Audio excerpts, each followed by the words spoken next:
നടൻ മോഹൻലാലിനെതിരെ അപകീർത്തിപരമായ പരാമർശം നടത്തിയതിന് ചെകുത്താൻ എന്ന യൂട്യൂബ് ചാനൽ ഉടമ പത്തനംതിട്ട തിരുവല്ല മഞ്ഞാടി സ്വദേശി അജു അലക്സിനെ പോലീസ് കസ്റ്റഡിയിലെടുത്തു. ഇന്ത്യൻ ടെറിട്ടോറിയൽ ആർമിയിൽ ലഫ്റ്റനന്റ് കേണൽ പദവി വഹിക്കുന്ന മോഹൻലാൽ പട്ടാള യൂണിഫോമിൽ വയനാട് ഉരുൾപൊട്ടൽ ദുരന്തമുണ്ടായ സ്ഥലം സന്ദർശിച്ചതിന് എതിരെയാണ് അജു അലക്സ് ചെകുത്താൻ യൂട്യൂബ് ചാനലിലൂടെ അപകീർത്തിപ്പെടുത്തി പരാമർശം നടത്തിയത്.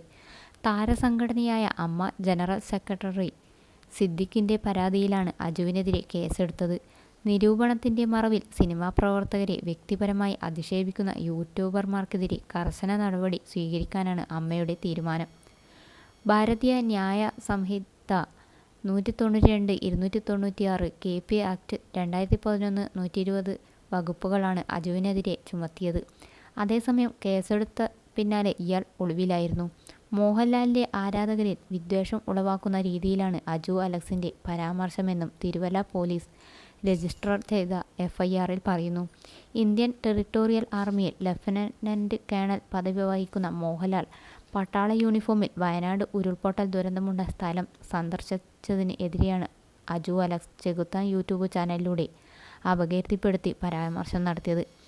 മോഹൻലാലിനെതിരെ അജു അലക്സിൻ്റെ പോസ്റ്റ് ഇങ്ങനെയായിരുന്നു: ഇത്രയും പട്ടാളക്കാർ ഒരാളുടെ പിറകെ, അതും ദുരിതമുഖത്ത്, രക്ഷാപ്രവർത്തനത്തിനിടയിൽ, എല്ലാം കഴിഞ്ഞ് ദൗത്യത്തിന് അവസാനം എടുക്കേണ്ട selfie and photoshoot with a celebrity പോലും എടുത്ത് പോസ്റ്റ് ഇട്ടതും കണ്ടു. പ്രൊഫഷണൽ എത്തിക്സ് ഇല്ലാത്ത പോലെ തോന്നുന്നു. എന്തിന് പട്ടാളത്തിന് ഇതിൻ്റെ ഇടയിൽ മോഹൻലാലിൻ്റെ ഉപദേശം ആവശ്യം? ഇനി പട്ടാളത്തിന് ആവേശം ഊർജം ഒക്കെ ഉണ്ടാക്കാൻ ഒരു സിനിമാ നടൻ വരണം എന്നുണ്ടോ? മിലിറ്ററി യൂണിഫോം ഇട്ട് ഇങ്ങനെ ഒരു അവസരത്തിൽ മോഹൻലാൽ അവിടെ എത്തേണ്ട ആവശ്യം പട്ടാളത്തിനുണ്ടോ?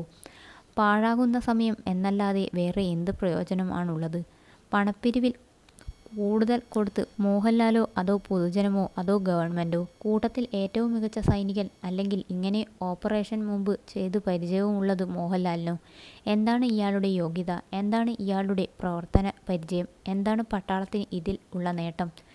രക്ഷാപ്രവർത്തനത്തിൽ ഇയാൾ വരുത്തിയ മാറ്റം അല്ലെങ്കിൽ മെച്ചപ്പെടുത്തിയത് എന്ത്? വെറുതെ വന്ന് കാണുന്നതിലും എത്രയോ നന്നായി TV-യിൽ കാണാം. എന്താണ് സംഭാവന എന്ന് മോഹൻലാൽ മീഡിയയോട് പറഞ്ഞത് 3 കോടി എന്നാണ്. അത് കൊടുക്കാൻ പോയതാണെങ്കിൽ പട്ടാളത്തിൻ്റെ സമയം അതുപോലെ തന്നെ കൃത്യനിർവഹണത്തിന് തടസ്സവും ഉണ്ടാക്കിയത് എന്തിന്? റിട്ടയർമെൻറ്റ് പ്രായം കഴിഞ്ഞവർ ഇങ്ങനെയുള്ള മേഖലയിൽ പ്രവർത്തിക്കുന്നത് പ്രായോഗികമാണോ? ആരോഗ്യവും ധൈര്യവും ഉള്ള ചെറുപ്പക്കാർ പണി ചെയ്യുന്നുണ്ടല്ലോ. മറ്റേതൊക്കെ രാജ്യങ്ങളിൽ ഇങ്ങനെയുള്ള സമയത്ത് സിനിമാ നടന്മാർ ഇറങ്ങിച്ചെന്ന് ഇങ്ങനെ കാണിക്കുന്നത് നിങ്ങൾ കണ്ടിട്ടുണ്ടോ എന്നായിരുന്നു പോസ്റ്റ്.